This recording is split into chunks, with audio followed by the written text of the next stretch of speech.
Hello दोस्तों, welcome to नॉस्टार IAS. आज के सेशन के अंदर हम 2014 के जो पॉलिटी के पीवाईक्यूज है वो लर्न करने वाले। अगेन बहुत ही सिंपल है, क्वेश्चंस बहुत सिंपल है। Most of the question directly solve from the Laxmikanth itself. एक जो कैबिनेट सेक्रेटरी पे क्वेश्चन है वो लक्ष्मीकांत से नहीं सॉल्व कर सकते, लेकिन वो बहुत ही सिंपल क्वेश्चन है। आप सिर्फ कॉमन सेंस भी लगाओगे तो वो क्वेश्चन सॉल्व हो जाएगा। लेकिन प्रॉब्लम क्या है, इधर common sense is not so common among the common people, ऐसा जो कहा जाता है। मुझे तो ये बार बार फील होता है वाइल टीचिंग। मतलब यूपीएससी एस्पिरेंट में कभी कभार यार वो एकेडमिक्स की वजह से कुछ कुछ एस्पिरेंट के अंदर वो कॉमन सेंस की कमी देखने को मिलती है, लेकिन वो जो क्लियर करते हैं आपको देखने को मिलेगा कॉमन सेंस जो है, मतलब वो होना ही चाहिए। कुछ कुछ चीजें आप कॉमन सेंस से या ऑब्जर्वेशन से बहुत अच्छे से सॉल्व कर सकते हो। Common sense is directly related to the your keen observation of the general thing happening in the society. ठीक है, विदाउट मतलब फायरिंग एनी एक्स्ट्रा ज्ञान, हम डायरेक्टली शुरू करते हैं, टॉपिक के ऊपर आते हैं। सिंपल सिंपल क्वेश्चन है वो डिस्कस करते हैं।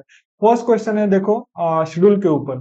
और ये शेड्यूल जो फिनोमिना है बार बार या शेड्यूल के ऊपर जो क्वेश्चन आने वाला फिनोमिना है वो बार बार आ रहा है।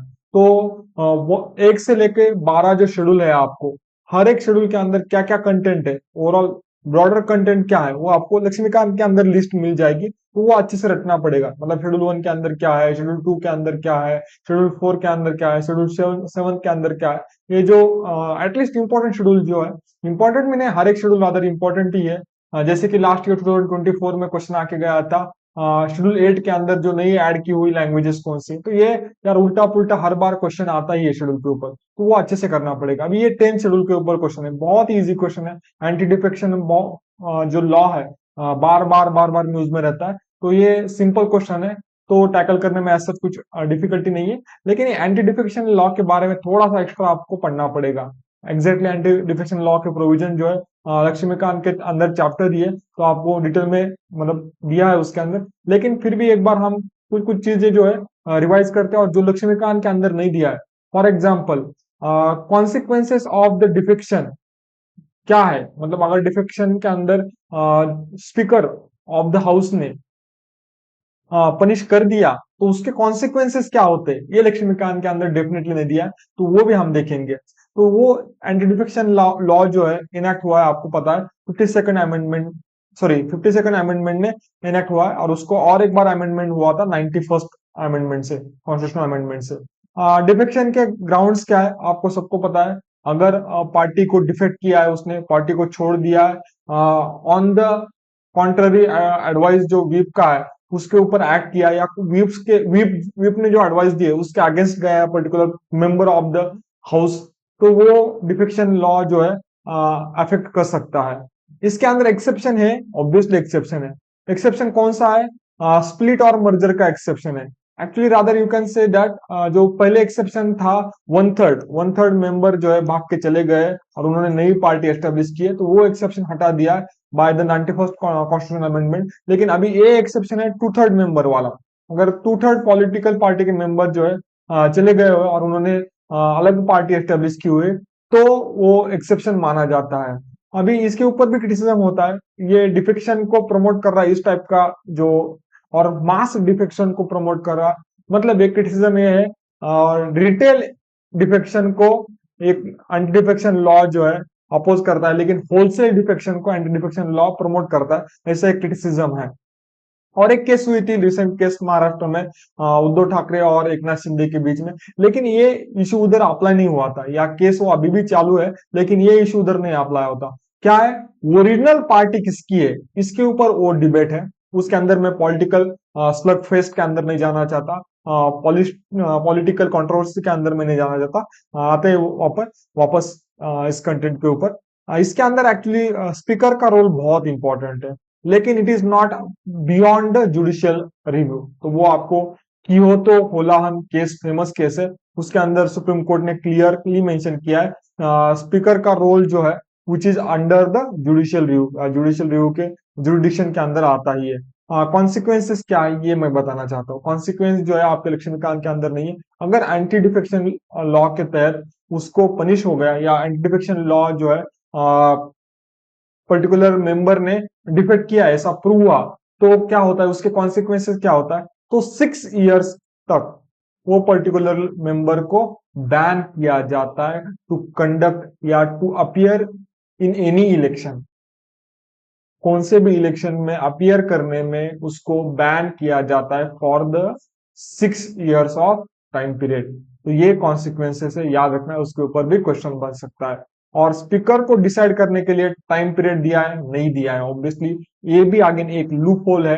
अगर एंटी डिफेक्शन लॉ के ऊपर पर्टिकुलर पार्टी व्हिप ने या मेंबर ने पार्टी के कंप्लेंट की है, तो वो डिसाइड करने का जो सनसेट क्लॉज या सनसेट टाइम पीरियड ऐसा नहीं है, वो डिसाइड करने में इनडेफिनाइट टाइम पीरियड जो है वो लिख सकता है speaker of the house. Next again question simple है, which one of the following is associated with the planning in India? Planning commission, national development council, वो रोल हमने कल भी देखा था 2013 में क्वेश्चन। लेकिन अभी ये एनडीसी जो है फेवरेट था यूपीएससी का टिल 2014, लेकिन उसके बाद ये डिफॉल्ट ऑर्गेनाइजेशन हो गई है, तो अभी तो नहीं आएगा। लेकिन 2013 में भी एनडीसी के ऊपर क्वेश्चन था, रादर मल्टीपल क्वेश्चन थे एनडीसी के ऊपर, लेकिन अभी वो क्वेश्चन आपको देखने को नहीं मिलते हैं। नेशनल डेवलपमेंट काउंसिल का रोल है ऑब्वियसली प्लानिंग के अंदर। फाइनेंस कमीशन का रोल है प्लानिंग के अंदर? नहीं, फाइनेंस कमीशन का रोल जो है वो डिवोल्यूशन के ऊपर है। डिवोल्यूशन मतलब क्या है आपको पता है? बहुत इंपॉर्टेंट है डिवोल्यूशन की कॉन्सेप्ट जो है, उसका मीनिंग भी पता होना चाहिए। Distribution of money between the different levels of government. Different levels मतलब एक यूनियन रह सकता है, उसके नीचे स्टेट रह सकता है, और उसके नीचे वापस आपका पंचायत रह सकता है। तो डिवोल्यूशन के अंदर रोल है फाइनेंस कमीशन का, स्टेट और सेंटर के बीच में, और स्टेट और पंचायत के बीच में फाइनेंसेस का डिस्ट्रीब्यूशन कैसे होना चाहिए, उसके अंदर रोल है फाइनेंस कमीशन का, प्लानिंग के अंदर रोल नहीं है। Indian ministry of rural development, Indian ministry of urban development, execution plan जो किया उसका एग्जीक्यूशन के अंदर रोल है, प्लानिंग के अंदर ऐसा रोल नहीं था। पार्लियामेंट का रोल, पार्लियामेंट है या सुप्रीम बॉडी है इंडिया के अंदर, तो रोल रहेगा, डेफिनेटली रोल रहेगा। ये लॉजिकल स्टेटमेंट बनता है या लॉजिकल कनेक्शन बनता है, तो ये कनेक्शन के बेसिस के ऊपर आप सॉल्व कर सकते हैं। लेकिन एग्जैक्ट प्रोसीजर क्या थी जब प्लान बनते थे, 12th प्लान बना था, तो एग्जैक्ट प्रोसीजर क्या थी? प्लानिंग कमीशन ने प्लान बना के बाद फाइनल अप्रूवल जो है आपकी पार्लियामेंट ही देती है। तो फाइनल अप्रूवल की रिस्पॉन्सिबिलिटी किसके पास थी? इवन जैसे बजट के फाइनल अप्रूवल की रिस्पॉन्सिबिलिटी है पार्लियामेंट के पास, similar responsibilities with parliament with regards to the plan of the whole India के लिए जो प्लान बनाया जाता था उसके रिगार्डिंग सेम रिस्पॉन्सिबिलिटी थी पार्लियामेंट के ऊपर। तो आंसर क्या बनता है आपका? 2 and 5 are the correct option, तो आंसर सी बन जाता है। नेक्स्ट क्वेश्चन है, in the constitution of India the promotion of international peace and security is included in the, किसके अंदर इंक्लूड किया है? ये डायरेक्ट आर्टिकल आपको पता होना चाहिए, article number 51 of the Indian constitution, direct article है, और ये डीपीएसपी का आर्टिकल है। रादर मैं और इवन तुषार सर भी बहुत बार बोलते हैं DPSP, directly principles of state policy, directly रट्टा होने चाहिए। डायरेक्टली रट्टा क्यों होने चाहिए यार? प्रीलिम्स में तो काम में आते ही है इस टाइप के क्वेश्चन के लिए, और बार बार क्वेश्चन आके गए इस टाइप के, लेकिन मेंस के अंदर भी इस टाइप के डीपीएसपी जो है वो काम में आते हैं। कैसे काम में आते हैं? इंट्रोडक्शन और कंक्लूजन में उससे अच्छा वर्डिंग पर्टिकुलरली कंक्लूजन में आपको मिल नहीं सकता। मैंने एग्जांपल दिया है इसके अंदर, फॉर एग्जांपल आर्टिकल 30 देख लो आप, बहुत केयरफुली और ब्यूटीफुली ड्राफ्टेड है ये वर्डिंग्स। कैसे देखते हैं? देखो आर्टिकल 38 और पर्टिकुलरली क्लॉज 2 देखो, the state shall in particular strive to minimize the inequalities in income and endeavor to eliminate inequalities in the status। अभी इन्होंने उल्टा नहीं कहा, eliminate the inequalities in income ऐसे नहीं कहा, वो पॉसिबल नहीं है। मतलब इनकम की इनइक्वलिटी रिमूव करना, इलिमिनेट करना पॉसिबल नहीं है, उसको क्या कहा है? मिनिमाइज करने के लिए। मिनिमाइज डेफिनेटली कर सकते हैं, लेकिन उल्टा नहीं कहा मिनिमाइज इनइक्वलिटीज इन स्टेटस, जिसको हम बोलते हैं सोशल इनइक्वलिटी, वो तो ऑब्वियसली इलिमिनेट होनी ही चाहिए, be it on the caste basis, be it on the ethnicity basis, be it on the religious basis, वो इनइक्वलिटी जो है वो कंप्लीटली इलिमिनेट होनी चाहिए। तो कितने केयरफुली, ये एक एग्जांपल है, मल्टीपल एग्जांपल आपको देखने को मिलेंगे डीपीएसपी के अंदर। नेक्स्ट क्वेश्चन डिस्कस करते हैं, अगेन इंपॉर्टेंट क्वेश्चन है, ब्यूटीफुल क्वेश्चन है, which of the following are the discretionary powers of the governor of the state? तो डिस्क्रिशनरी पावर है आपको लक्ष्मीकांत के अंदर डायरेक्टली मेंशन की है discretionary power of the governor, और वाइड है किसके कंपैरिजन में, प्रेसिडेंट के कंपैरिजन में discretionary power of the governor is considerably large. तो वो कैसी है, क्या है वो देखते हैं। फर्स्ट है sending a report to the president of India for imposing president rule, ये डिस्क्रिशनरी पावर है, ऑब्वियसली है। अपॉइंटिंग द मिनिस्टर्स, नहीं, appointing the minister is not a discretionary power of the governor, he appoints the minister on the recommendation of the chief minister of that particular state, वो discretionary power नहीं है। Discretionary power मतलब क्या, खुद से वो decide करता है, उसको aid and advice of chief minister की जरूरत नहीं रहती, तो ये डिस्क्रिशनरी पावर नहीं है। Receiving the cabinet bills passed by the state legislature for the consideration of the president of India, तो ये है मतलब reserving the certain bills passed by the state legislature for consideration of president of India, तो ये discretionary power है। Four, making the rules to conduct the business of state government, ये discretionary power नहीं है, ये चीफ मिनिस्टर के aid and advice के साथ ही हो सकता है। तो आंसर आपका बनता है 1 एंड 3, बी बॉम्बे।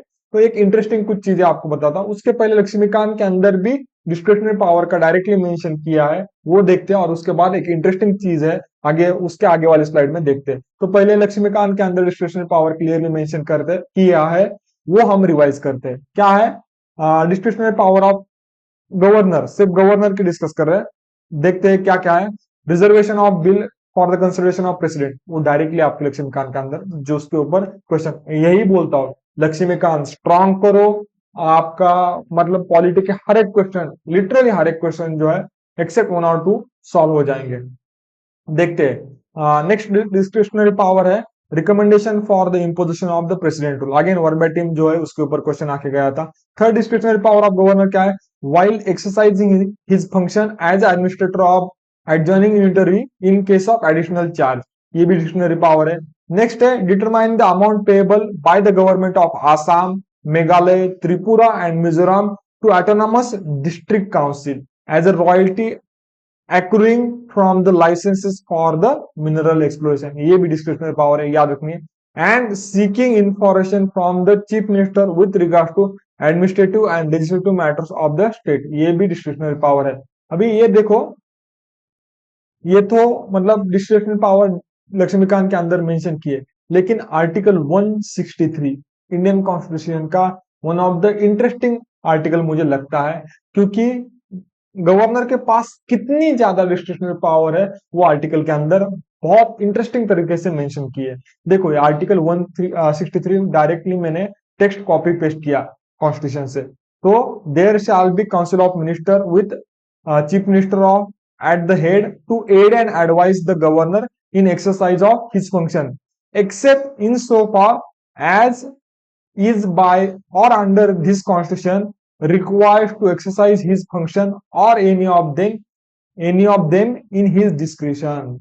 तो डिस्क्रिशनरी पावर प्रेसिडेंट की डायरेक्टली मेंशन नहीं की है, प्रेसिडेंट की डिस्क्रिशनरी पावर जिसको हम बोलते हैं सिचुएशनल, जो आपको गवर्नर को भी मिलती है, सिचुएशनल डिस्क्रिशनरी पावर, मतलब सिचुएशन की वजह से चीफ मिनिस्टर की डेथ हो गई या गवर्नमेंट माइनॉरिटी में आ गए, वो सिचुएशनल डिस्क्रिशन है, वो गवर्नर को भी मिलती है और प्रेसिडेंट को मिलती है in context of prime minister of India, तो वो भी मिलती है। लेकिन डायरेक्टली डिस्क्रिशनरी पावर जो है गवर्नर की मेंशन की है और प्रेसिडेंट की मेंशन नहीं की है, और ये तो ठीक था, फर्स्ट क्लॉज में तो डिस्क्रिशनरी पावर जस्ट रेफरेंस आया, लेकिन आगे देखो आप सेकंड क्लॉज में क्या देखने को मिलता है, if any question arises whether matter or is not matter as respect to the governor is by or under this constitution required to in his discretion the decision of the governor in his discretion shall be final and validity of anything done by governor shall not be called in a question on the ground that ought or ought not to have acted in his discretion। मतलब discretionary power को decide करने की power भी किसके पास है, वो governor के पास है, और उसके बेसिस के ऊपर आप उसको क्वेश्चन भी नहीं कर सकते। तो इतनी वाइड रेंजिंग डिस्क्रिशनरी पावर जो है गवर्नर के पास दी है, वो सिर्फ मैं डिस्कस करना चाहता था। एक बार वापस आर्टिकल 163 को विजिट कर लेना आप। नेक्स्ट है, consider the following statements, constitutional government is one which. अरे यार, ये क्वेश्चन इतनी बार आके गया ना, इतनी बार आके गया, बार बार बार बार। इसीलिए मैं बोलता हूँ पीवाईक्यू क्यों करने बार बार रिपीट अच्छी तरह से, ये आपको इसके थ्रू पता चलेगा, इस टाइप के क्वेश्चन के थ्रू पता चलेगा, बार बार आ रहे। कॉन्स्टिट्यूशनल गवर्नमेंट मतलब क्या, जो गवर्नमेंट खुद के ऊपर लिमिटेशंस डालता है, limited government is called as constitutional government. और लिमिटेशंस क्या है गवर्नमेंट के ऊपर, हमारा लिमिटेशन है हमारी कॉन्स्टिट्यूशन, हमारा संविधान ही लिमिटेशन है। गवर्नमेंट उसके दायरे के बाहर गवर्नमेंट एक्ट कर नहीं सकता। तो constitutional government is limited government by definition itself. Next है, consider the following statement. The president shall make the rules for the more convenient transaction of the business of the government of India for the allocation among the ministers of the said business. ये तो direct आपका constitutional provision है, तो first statement is correct. All the executive actions of the government of India shall be expressed to be taken in the name of prime minister। तो prime minister नहीं, article 75 था या 76, article 76 clearly mention करता है कि all the actions should be taken in the name of president of India. तो ये second statement incorrect बन जाता है, सिंपल क्वेश्चन है, आंसर इज ये। नेक्स्ट है, नो कॉन्फिडेंस मोशन, ये भी रिपीटेड थीम है यूपीएससी की, नो कॉन्फिडेंस मोशन। मोशन में से सबसे इंपॉर्टेंट मोशन या मोस्ट इंपॉर्टेंट मोशन जो है वो नो कॉन्फिडेंस मोशन है। There is no mention of no confidence motion in the constitution of India. सही है, नो कॉन्फिडेंस मोशन का रेफरेंस नहीं है, जस्ट इनडायरेक्ट रेफरेंस आता है। इनडायरेक्ट भी कैसे आता है, government is responsible to the house of people और हाउस ऑफ सॉरी लोकसभा को रिस्पॉन्सिबल है। आर्टिकल 75 में इनडायरेक्टली रेफरेंस आता है। तो ये टूल यूज करने की पावर किसके पास है, सिर्फ लोकसभा के पास है। क्यों, लोकसभा को ही रिस्पॉन्सिबल है गवर्नमेंट ऑफ इंडिया। तो सेकंड स्टेटमेंट उससे सॉल्व होता है, a motion of no confidence can be introduce in the Lok Sabha only. सही है, ये लोकसभा के अंदर ही।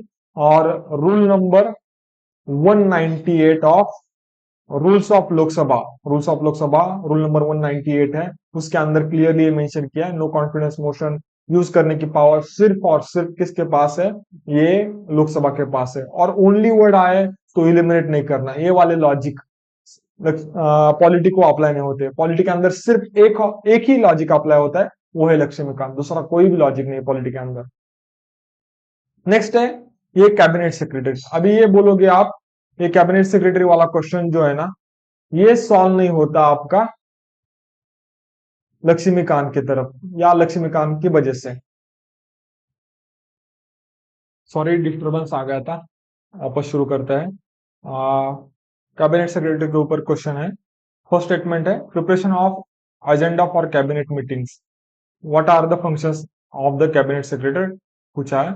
सेकंड है, secretarial assistance to the cabinet committees। और थर्ड है, allocation of financial resources to the ministries।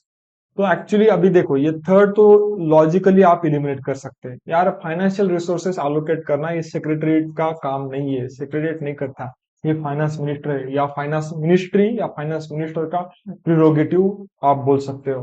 तो ये थर्ड स्टेटमेंट है इनकरेक्ट है, थर्ड स्टेटमेंट इनकरेक्ट है।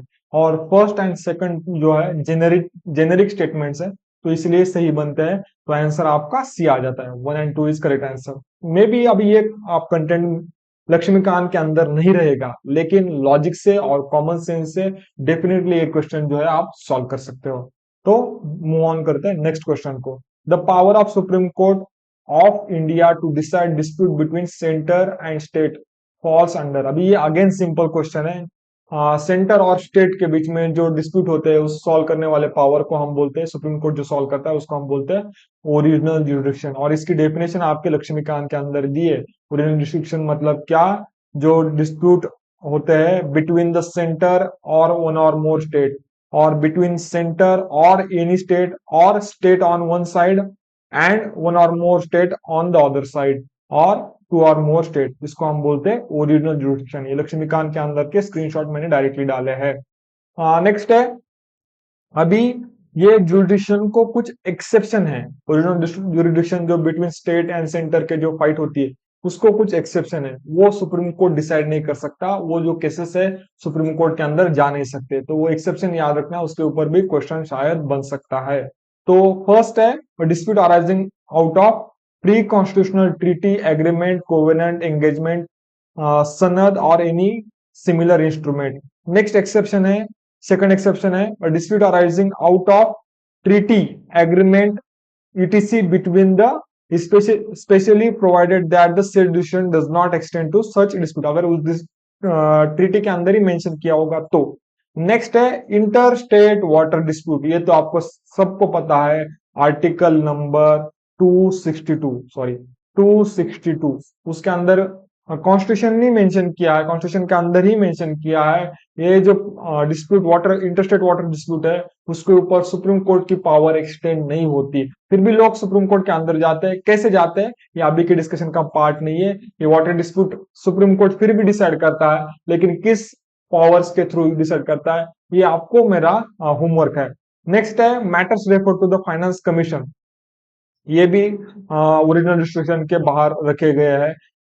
Adjustment of certain expenses and pensions between centre and state. Next है ordinary dispute of commercial nature between centre and state, और last है recovery of damages by the state against the centre, ये भी original jurisdiction के बाहर रखे गए। तो आपको पता है ये एडवाइस जुरिडिक्शन मतलब क्या है, जब प्रेसिडेंट जो है वो एडवाइस सीख करता है of the supreme court of India, ये आपको पता है आर्टिकल 140 143, मैंने याद रखा जब मैं प्रिपरेशन कर रहा था तब याद रखा था एडवाइस जुडिशन का आर्टिकल, या इसके ऊपर मेंस के अंदर क्वेश्चन आ गया तो मैंने याद रखा था 143, मतलब president of India I love you कहता है जज। जब मैं 2014 में प्रिपरेशन चालू किया था तब मैंने उस टाइम याद रखा था, अभी तो सब इतने बार पढ़ा है तो रिवीजन इसकी रिवीजन करोगे तो इस टाइप की फिल्मजी या फालतू ट्रिक्स आपको याद रखने की जरूरत नहीं है। 143 एपीलेट डिविजन के आर्टिकल है 132 33 एंड 134, ये एपीलेट डिविजन वाले आर्टिकल है। क्रिमिनल केसेस के लिए, सिविल केसेस के लिए और अदर केसेस के लिए ये 132 133 एंड 134 है। ओरिजिनल ड्यूरेशन के आर्टिकल आपको पता है, रिट ड्यूरेशन ये भी पता है आपको, 32 है सुप्रीम कोर्ट वाला और 226 है आपका हाई कोर्ट वाला। नेक्स्ट है question, the power to increase number of जजेस in the supreme court of India is vested in, किसके पास है, आपके लक्ष्मीकांत के अंदर क्लियरली मेंशन किया है ये पार्लियामेंट के पास है। तो सुप्रीम कोर्ट जजेस नंबर ऑफ जजेस एक्ट जो है उसके थ्रू आप वो स्पेसिफिकली एक्ट इनेक्ट करना पड़ता है या एक्ट लाना पड़ता है, उसके थ्रू ये पार्लियामेंट जो है नंबर ऑफ जजेस इंक्रीज करती है। तो ऑप्शन इसका जो है बी बॉम्बे बनता है। तो और एक आपके लिए मेरा होमवर्क है, who has power to with respect to increase high court जजेस, हाई कोर्ट जजेस के नंबर इंक्रीज करने होंगे तो वो स्टेट गवर्नमेंट के पास है, चीफ मिनिस्टर के पास है, विधानसभा के पास है, पार्लियामेंट के पास है, प्रेसिडेंट के पास है, किसके पास है ये आपको होमवर्क है, देख लेना लक्ष्मीकांत के अंदर भी क्लियरली मेंशन किया है। Which one of the following is the largest committee of the parliament, public account committee, उसके अंदर 22 मेंबर्स है, 15 प्लस 7, 15 जो है लोकसभा के, 7 जो है राज्यसभा के। कमिटी ऑन एस्टिमेट 30 मेंबर्स है इसके अंदर, सिर्फ लोकसभा के 30 के 30 all members. Committee on public undertaking इसके अंदर भी 22 है, 22 है और उसका कॉम्पोजिशन भी 15 प्लस 7 है, 15 प्लस 7 है। और committee on petitions, committee on petition के अंदर शायद 10 मेंबर्स रहते हैं, देख लेना एक बार। तो सबसे ज्यादा किसके अंदर देखने को मिलता है ये आपको, कमिटी ऑन एस्टिमेट। तो ठीक है,